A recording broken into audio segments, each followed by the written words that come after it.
बहुत बहुत धन्यवाद सभी साथियों को। जय श्याम और नववर्ष की बहुत सारी शुभकामनाएं सभी साथियों को। और मैं देख रहा हूं कि लगातार सर का प्रोग्राम जो है रेगुलर सप्ताह की पूरे कंसिस्टेंसी के साथ चल रहा है।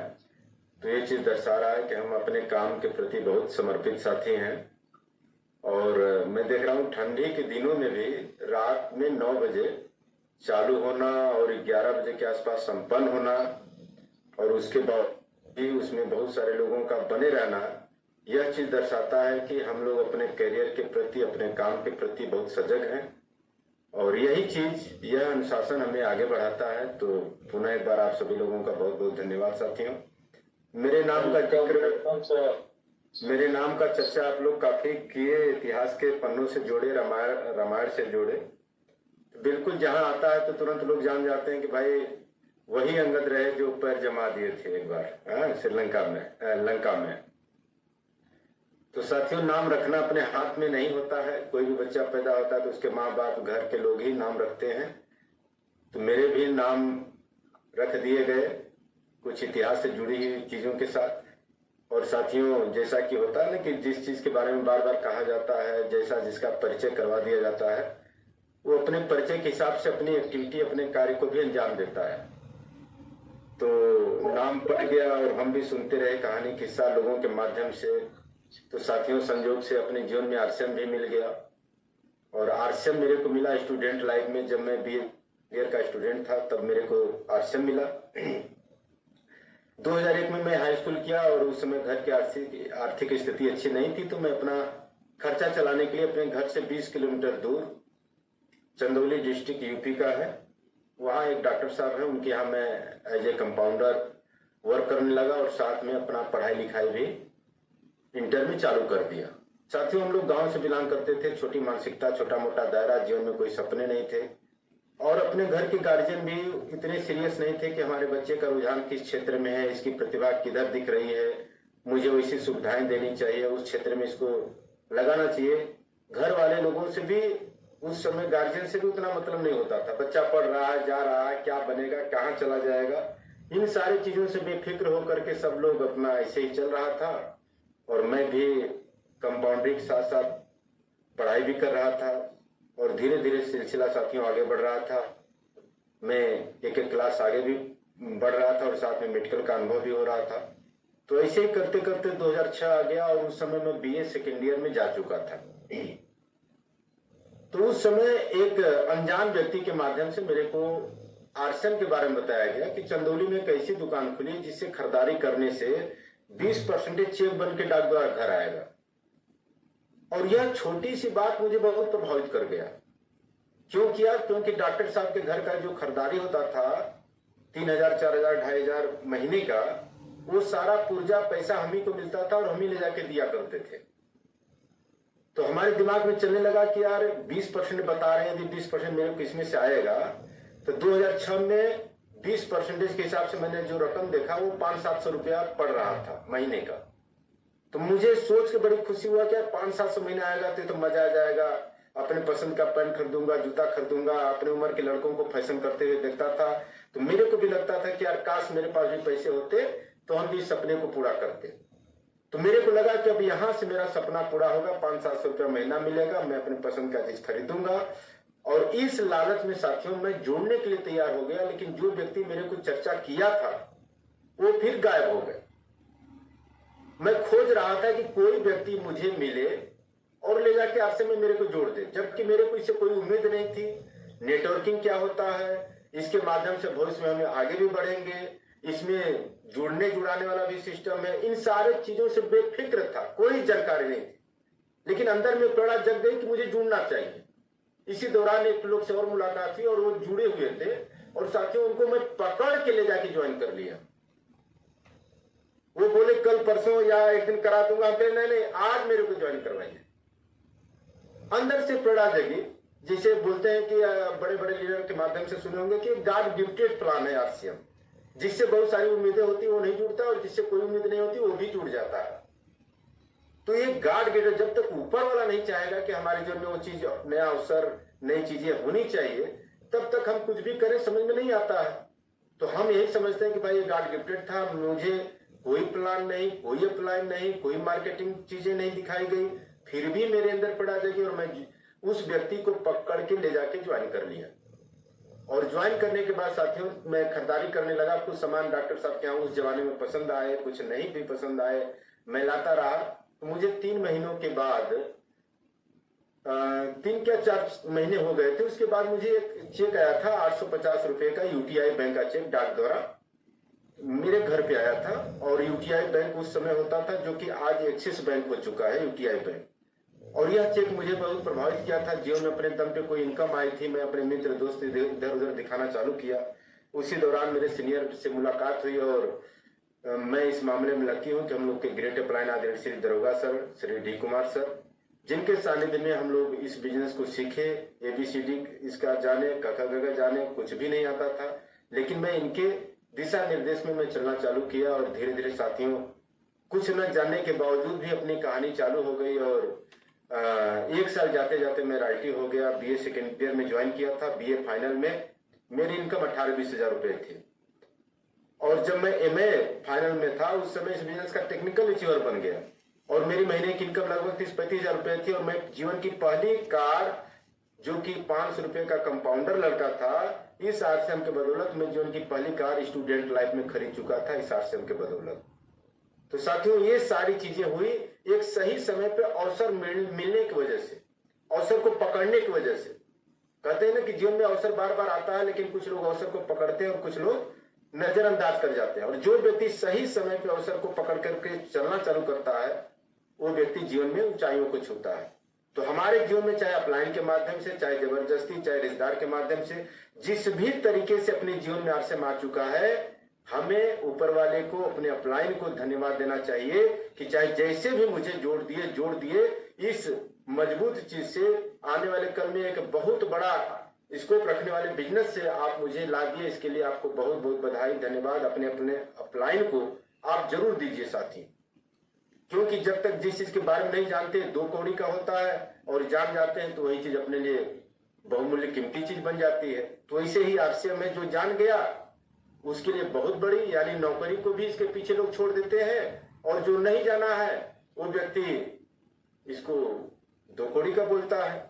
तो साथियों हम लोग लकी हैं, भाग्यशाली हैं। आप अपने अपने अपने अपलाइन को जरूर धन्यवाद दीजिए, चाहे जैसे भी आप आ गए। तो इस तरीके से साथियों मेरी शुरुआत हुई, लगातार मैं सीखा, आगे बढ़ा और स्टूडेंट के बाद मैं इसमें फुल टाइम हो गया, मेरा एक करियर बन गया। और अभी जो मेरी हाईएस्ट इनकम 1 महीने की रही वो थी 3,06,690 रुपए। आज मैं बनारस में रहता हूँ। आज अपना एक बहुत बड़ा ग्रुप हो गया। आज हमारे टीम में बहुत सारे लोग हैं जिनको, जो मेरे को नहीं जानते, लेकिन आज उनकी वजह से अपलाइन का भी परिचय बनता है। आप दुर्गेश सर हैं हमारे बीच में, जो कि पूजा जी के माध्यम से आपका परिचय हुआ हमसे। और पूजा जी पूरे हिंदुस्तान में जाती हैं और हम लोगों को बहुत खुशी होता है कि अपने लाइफ लाइन में है पूजा जी। तो आज डाउन लाइन भी बहुत अपलाइन लोगों का मान सम्मान बढ़ा रहे हैं। तो यह बहुत फख्र और खुशी की बात है कि ऐसे डाउन लाइन भी हम लोग के साथ हैं। अपलाइन भी हम लोग के बहुत मजबूत है, सारा सिस्टम मजबूत है, सारी चीजें सिस्टमेटिक चल रही हैं। लेकिन साथियों इसमें बहुत सारे लोगों को क्या ना कि सोचते हैं कि इनकी लाइफ स्टाइल ऐसी रही या इनको इनकम ऐसी आ गई, तो हम लोग भी कहीं न कहीं लालची स्वभाव में आ जाते हैं कि अपने साथ भी अचानक घट जाए। कहानी को हम 1-2 मिनट में, 5 मिनट में समझ लेते हैं, सुन लेते हैं, लेकिन उसके पीछे जो हकीकत घटती है उसको झेलना थोड़ा कठिन होता है। तो कई बार हम लोग दूसरे की कहानी किस्से को सुन करके एक लालची स्वभाव में आ जाते हैं कि काश मेरे साथ भी ऐसा हो जाए। हम परमात्मा को, ईश्वर को, गॉड को, भगवान को हम मनाने लगते हैं, बिनत मिन्नत करने लगते हैं कि अपने साथ भी चमत्कार हो जाए, अपना जीवन भी रातों रात बदल जाए। तो साथियों अचानक ऐसा नहीं होता है, हमें थोड़ा लालची प्रवृत्ति से ऊपर उठना पड़ेगा। जैसे एक बार की बात है कि एक व्यक्ति जो था ना बहुत लालची प्रवृत्ति का था और वो हमेशा ऊपर वाले से कुछ न कुछ मांगता रहता था। तो गुब्बारा प्रतिदिन गुब्बारे में एक लेटर लिखता था कि प्रभु मुझे 50,000 रुपया दे दीजिए, और उस गुब्बारे को उड़ा देता था। तो गुब्बारा जो है बगल में एक पुलिस स्टेशन पड़ता था, उसी में जाकर के गिर जाता था। तो वहां जो पुलिसकर्मी होते थे तो उस गुब्बारे को देखते थे तो उसमें नाम, मोबाइल नंबर, पता और ईश्वर से उम्मीद की गई वो रकम भी लिखी होती थी कि मुझे 50,000 रुपया दे दीजिए भगवान से। तो जब यह सिलसिला रोज सब देखते रहे पुलिस वाले, तो वो भी दयालु प्रवृत्ति में आ गए। क्या ये आदमी रोज उम्मीद करता है, रोज लिखता है, रोज बार बार गुब्बारा दौड़ाता है, क्यों ना हम कुछ साथी मिलकर के कुछ चंदा इकट्ठा करें और उसको दिया जाए। तो पुलिस वाले जो है मानवता दिखाते हुए चंदा इकट्ठा किए, जो कि रकम बनी 25,000 रुपए। 25,000 रुपया लेकर के उस व्यक्ति के एड्रेस मोबाइल पे संपर्क बना करके उसको दिया गया। वो आदमी खुश हुआ, पुलिस वाले चले आए। अब पुलिस कर्मियों को लगा कि अगले दिन से वो जो है गुब्बारा उड़ाएगा नहीं, क्योंकि भाई उसको तो पैसा मिल गया। तो अगले दिन क्या है कि फिर गुब्बारा उड़ता हुआ पुलिस स्टेशन की तरफ गिर रहा था। पुलिस वाले हैरान हो गए कि यार अब क्यों उड़ा रहा है, अब क्या लिखा हुआ है उसके अंदर। तो जब गुब्बारा नीचे आया तो उसमें फिर एक लेटर लिखा हुआ था, और लेटर को जब खोल के पढ़ा गया तो वो आदमी लिखा हुआ था कि हे प्रभु, इस बार यह रकम मुझे डायरेक्ट दीजिएगा। पिछली बार पुलिस के माध्यम से भिजवाए थे, आधा पैसा तो पुलिस वाले खा गए। तो यह जो हम लोग का लालची प्रवृत्ति, लालची जो स्वभाव है, कहीं न कहीं हम लोग इसके चक्कर में पड़े रहते हैं कि काम के ऊपर ध्यान नहीं देते, कर्म के ऊपर ध्यान नहीं देते, बस दूसरे की लाइफ स्टाइल सुन लिए कि भाई ये फलाने इतना पाते हैं, वो इतना पहुंच गए, इतना हो गए, तो हम भी ऐसी उम्मीद करते हैं कि अपने साथ भी ऐसी घटनाएं घटे और हम भी रातों रात बढ़े। नहीं साथियों, यह रातों रात वाला चमत्कार नहीं है, इसके पीछे हमें कीमत चुकानी पड़ेगी, दर्द भरे पथ से गुजरना पड़ेगा। यदि हम कीमत चुकाने के लिए तैयार हैं तो ऐसी कामयाबी क्या, इससे कई गुनी बड़ी कामयाबी आपका इंतजार कर रही है, और आप निश्चित है कि बड़े मुकाम को छुएंगे, बड़े उपलब्धि पे जाएंगे, और आपको आगे बढ़ने से कोई रोक नहीं पाएगा। तो एक बार रेडी है तो थोड़ा से आवाज तो नहीं आएगी सबकी, लेकिन एक बार जरूर बोल दीजिए यस, तैयार है? यस तैयार है सर। चले, बहुत बहुत धन्यवाद। जब आप लोग मेहनत करने के लिए तैयार हैं, कीमत चुकाने के लिए तैयार हैं, तो निश्चित है कि उपलब्धियां आपका कदम चूमेगी। आइए साथियों, हम लोग कुछ सिस्टमों के ऊपर बातचीत करते हैं। और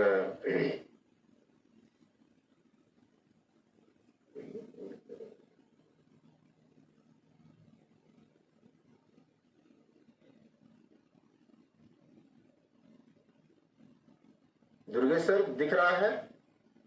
हाँ यस सर, बिल्कुल स्क्रीन विजिबल। चले, बहुत बहुत स्वागत है आप सभी लोगों का साथियों। और हम सीधे आगे बढ़ते हैं, क्योंकि अब हर व्यक्ति का एक सपना होता है कि उसका नाम कोरे कागज के सुनहरे अक्षरों पर लिखा जाए। जब हम होश संभालते हैं तो कहीं न कहीं मन में लोगों की कहानी किस्से सुन के अपने अंदर भी इच्छा जगती है कि कुछ अलग किया जाए, ऐतिहासिक किया जाए, लोग जाने अपना नाम सुनहरे अक्षरों पर। ये मुंशी प्रेमचंद जी की लाइन है, उनके द्वारा लिखी हुई लाइन है। हर व्यक्ति का सपना होता है कि कोरे कागज पर सुनहरे अक्षरों में उसका नाम लिखा जाए। तो यह तब होगा जब हम कुछ अलग करेंगे, हट के करेंगे, ऐतिहासिक करेंगे। और आज इस तरीके का नाम सम्मान पाने के लिए लोग इस दुनिया में क्या करते हैं आप देखेंगे तो बहुत आश्चर्य। अंगुली तले होता है, दांतों तले अंगुली दबाना। क्या ऐसे ऐसे लोग कारनामे करते हैं अपने नाम सम्मान पाने के लिए, इतिहास के पन्नों में दर्ज होने के लिए। तो आज हम उनके मुकाबले क्या कर रहे हैं? आज नाम और सम्मान पाने के लिए लोग क्या से क्या कर रहे हैं? आप यह पेपर न्यूज में कहीं भी ये न्यूज जरूर सुने होंगे कि एक 23 साल की लड़की है जिसका नाम है कार्सन, एलिसा कार्सन नाम है, और इसको मंगल ग्रह पे जाने की ट्रेनिंग दी जा रही है। और इसके साथ एग्रीमेंट हुआ है कि जाने को तो तुम चली जाओगी, लेकिन जीवन में कभी वापस नहीं आ पाओगी। बोलो इसके लिए तैयार हो तो भाई तुम्हें यह ट्रेनिंग दी जाए। यह लड़की मुस्कुराते हुए इस एग्रीमेंट को स्वीकार की, क्योंकि इसको पता है कि ठीक है मैं नहीं आऊंगी, मरना तो एक दिन तय है, इस दुनिया से जाना तो तय है, मर जाएंगे, हर व्यक्ति आया है वो जाएगा इस दुनिया से। लेकिन कभी भी इतिहास में जब ये नाम लिखा जाएगा कि मंगल ग्रह पर पहली बार कौन इंसान पहुंचा था, तो उसमें नाम मेरा ही आएगा। इसलिए यह लड़की साथियों ट्रेनिंग ले रही है ये मंगल ग्रह पे जाने की, जहां पे पता है कि जाने के बाद हम दोबारा आने वाले नहीं है, लेकिन फिर भी यह इतिहास के पन्नों में दर्ज होने के लिए लड़की यह काम करने के लिए भी तैयार है। तो आज ऐसे ऐसे लोग कारनामे कर रहे हैं। यह लेडीज है, गिनीज बुक वर्ल्ड में रिकॉर्डेड है, और यह 1 इंच तक अपनी आंख को बाहर निकाल लेती है। सोचिए कि इतिहास के पन्नों में दर्ज होने के लिए लोग कैसे कैसे काम कर रहे हैं। सुन के हैरानी होती है कि यह आदमी लोहे की बनी हुई चीजें खा जाता है। आप गूगल पे डाल के देखिएगा कि लोहे की बनी हुई चीजों को खाने वाला कौन आदमी है, तो इस आदमी का नाम आएगा। इतना कठिन कठिन लोग काम कर रहे हैं। यह आदमी दुनिया का सबसे गंदे आदमी होने की उपाधि धारण किया हुआ है। 65 सालों तक यह आदमी नहाया ही नहीं, दूर से बदबू आती है। यह गिनीज वर्ल्ड में रिकॉर्डेड है कि दुनिया का सबसे गंदा आदमी कौन है, तो इसी का नाम आता है।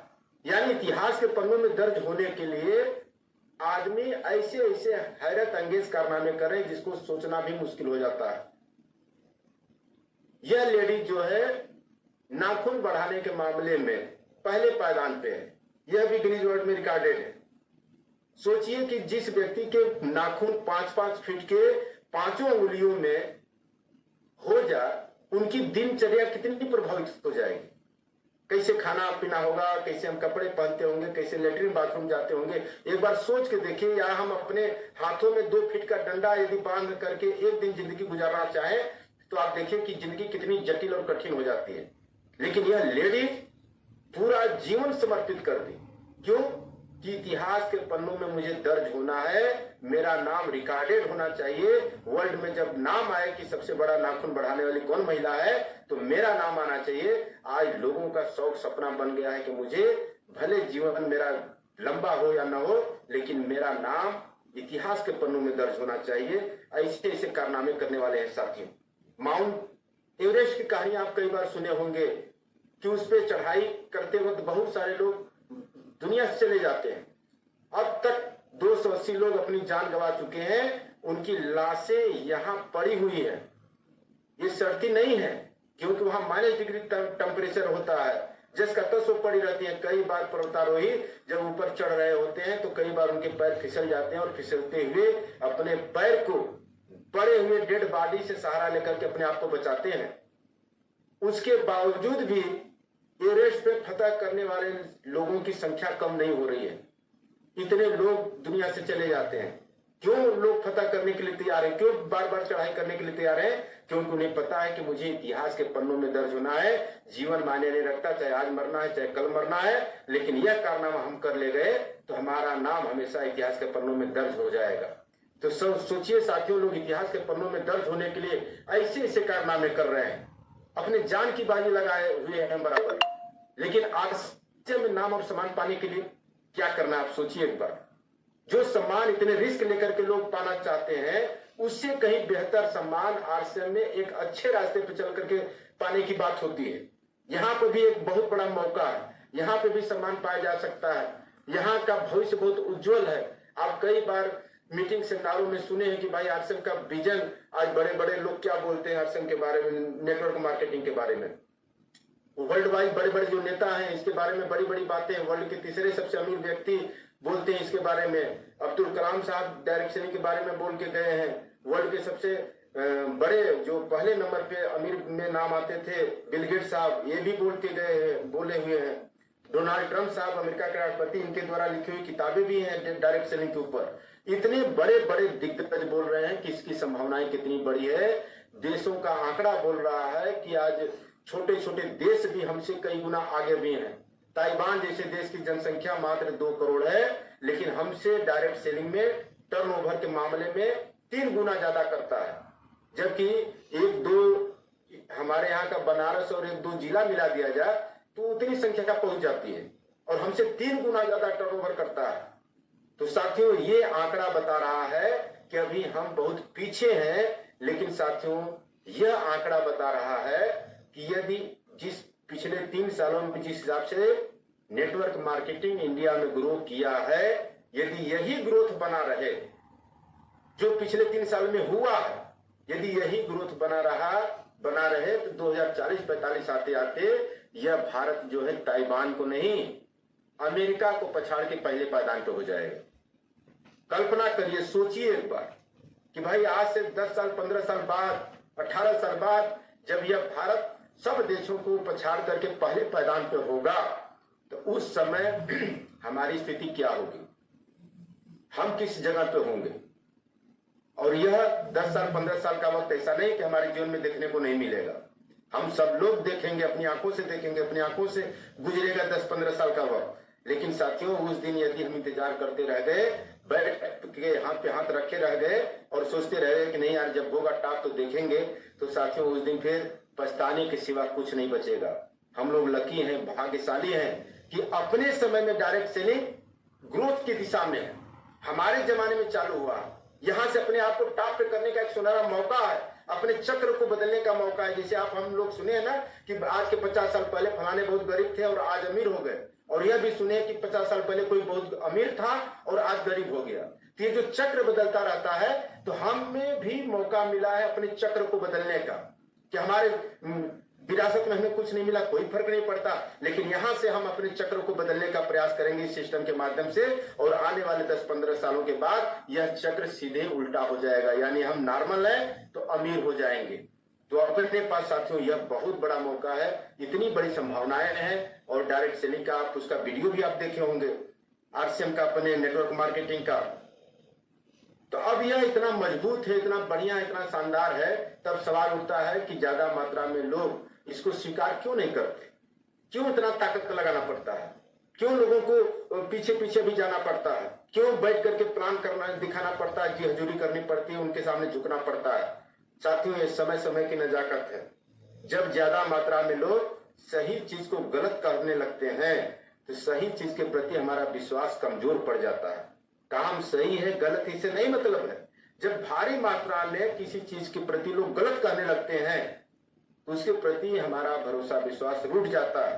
इसके पीछे एक बहुत अच्छी कहानी मुझे याद आती है, आप लोग भी कई बार सुने होंगे कि एक पंडित जी हुआ करते थे, उनकी मैडम भेजी कि जाइए घर पे कुछ नहीं है, एक बछड़ा खरीद के लाइए, हम लोग उसका पालन पोषण करेंगे, जूट काट को खिलाएंगे, उसकी सेवा करेंगे।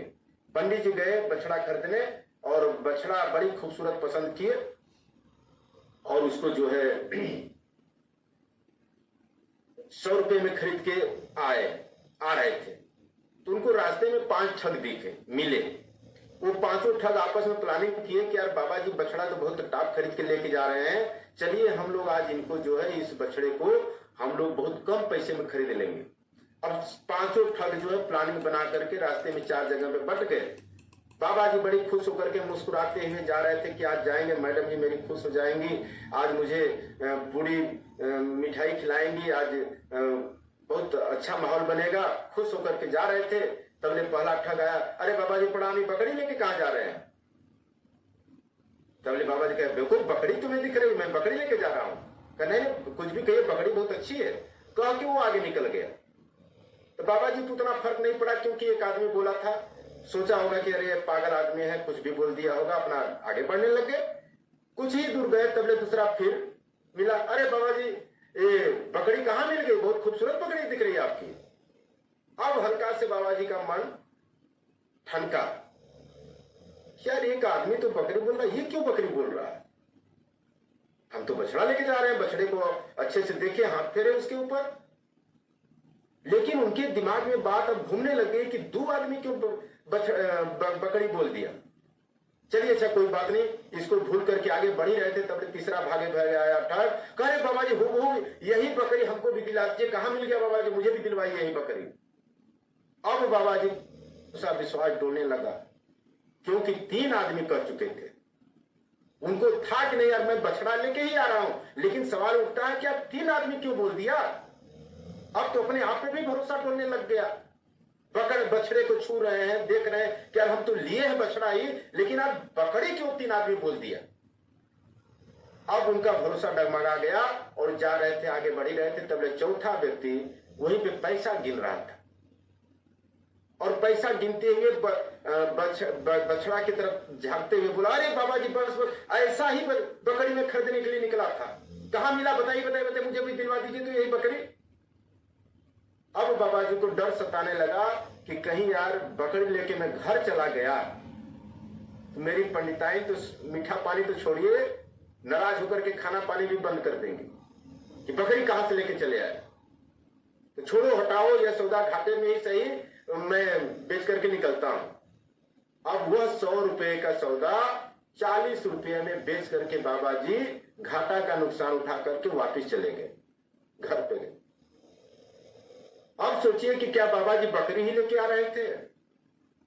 लेकिन साथियों सवाल ये उठता है कि जब भारी मात्रा में लोग किसी काम के प्रति निगेटिव बोलने लगते हैं तो सही करने वाले व्यक्ति का भी विश्वास डोल जाता है, और यही अपने आरसीएम के साथ भी हो रहा है। आज हम छोटी सी मात्रा में है, हाँ पॉजिटिव सपोर्ट करने वाले छोटी सी मात्रा में है, लेकिन निगेटिव बोलने वाले दुनिया भर के पड़े हुए हैं। 10 लोग मिलेंगे, एक व्यक्ति आपके पक्ष में बात करेगा, 9 व्यक्ति आपके खिलाफ बात करेंगे, और ऐसी स्थिति में अपने आप को टिकाना बहुत जटिल काम है।